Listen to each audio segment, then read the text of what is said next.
కాకమ్మ పండ్లు కాసే మొక్కని కాకమంచి అంటారు. చిట్టడవుల్లో బంజరు భూమిలో ఎక్కువగా పెరిగే ఈ మొక్క వేదకాలం నుంచే ఉండడం వల్ల దీని గురించి అథర్వ వేదంలో కూడా ప్రస్తావించబడింది.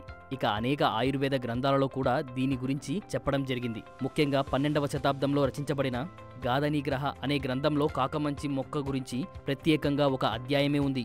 అయితే ఇంతటి విశ్లేషత కలిగిన మొక్కను వేదకాలంలోనే ఆహారంగా, ఔషధంగా ఉపయోగించేవారు. ఈ కాకమంచిలో ఎరుపు, నలుపు పండ్లు కాసే 2 రకాల మొక్కలు ఉంటాయి. అయితే కాకులు ఈ పండ్లను ఇష్టంగా తినడం వల్ల వీటిని కాకమంచి పండ్లు అని పిలుస్తారు. మరి కాకమంచి ఆరోగ్యానికి చేసే మేలు విషయానికి వస్తే, ముఖ్యంగా తలనొప్పితో బాధపడేవాళ్లు కాకమంచి ఆకులను మెత్తగా నూరి తలపై పెట్టుకుంటే ఎంతటి తలనొప్పైనా తగ్గుతుందట.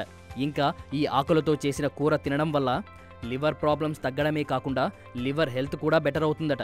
ఇక కాకమంచి పూలను డైలీ 2 సార్లు భోజనానికి ముందు తింటే బ్లాడర్లో ఉండే పుండ్లతో పాటు కిడ్నీల వాపు కూడా తగ్గుతుంది. ఇంకా కాకమంచిని ఎండబెట్టి చేసిన పొడిని డైలీ తేనెతో కలిపి తీసుకుంటే కంటి చూపు బెటర్ అవుతుంది.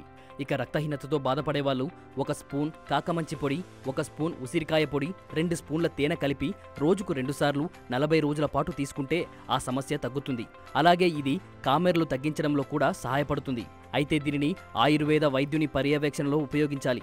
ఇలాంటి మూలికలు ఇంకా ఆయుర్వేదంలో ఎన్నో ఉన్నాయి. నేచర్ క్యూర్ ద్వారా వాటిని మీకు పరిచయం చేసే మా ప్రయత్నం ఎప్పుడూ కొనసాగుతూనే ఉంటుంది. ఒకవేళ మీరు ఈ వీడియో ద్వారా మంచి విషయాన్ని తెలుసుకున్నాము అని ఫీల్ అయితే వీడియోని లైక్ చేయండి.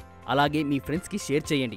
ఒకవేళ సబ్స్క్రైబ్ చేసుకోకపోతే ఇప్పుడే చేసుకోండి. మీ సపోర్ట్ మాకు మరింత కొత్త సమాచారాన్ని అందించడానికి బూస్ట్ చేస్తుంది. Thank you.